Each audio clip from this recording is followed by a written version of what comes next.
yang menampilkan banyak benda sesungguhnya.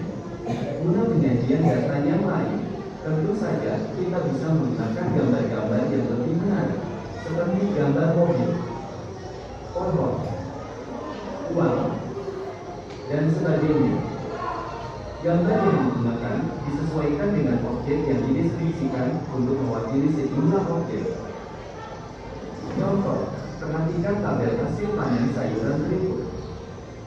Hasil panen sayuran disajikan dalam satuan kilogram. 1. Hasil panen sawi 12 kilogram.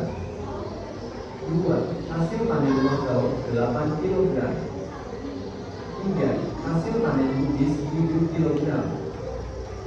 4. Hasil panen tomat 10 kilogram. Penyelesaian. Pertama, hasil panen sawi adalah 12 kilogram. Selanjutnya, kita gambarkan sawi sebanyak 12 buah. Kedua, hasil panen wortel adalah 8 kilogram. Kemudian, kita gambarkan wortel sebanyak 8 buah.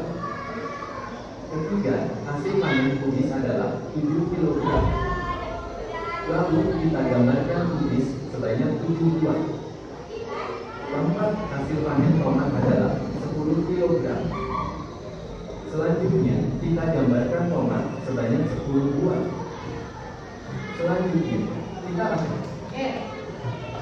tadi sudah ini dilakukan di video tentang diagram kilogram, ya kan? Atau diagram gambar.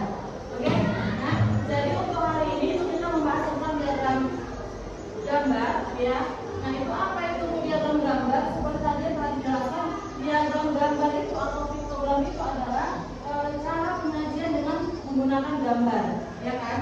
Nah, seperti contohnya di sini tadi dibuat apa? Contohnya seperti wortel, sawi, ya kan?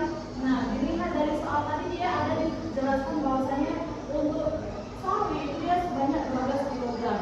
Nah, untuk mempermudah kita ya menyelesaikan diagram ini, kita membuat diagram itu tadi, gambar tadi itu, ya contohnya dia 12 kilogram itu dalam bentuk gambar. Gambarnya apa? Ya gambar sawi, kan gitu.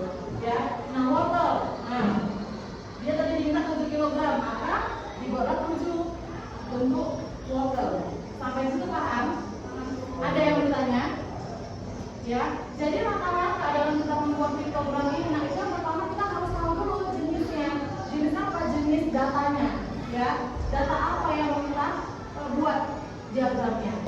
Oke, yang kedua kita juga harus tahu nih bentuk apa yang mau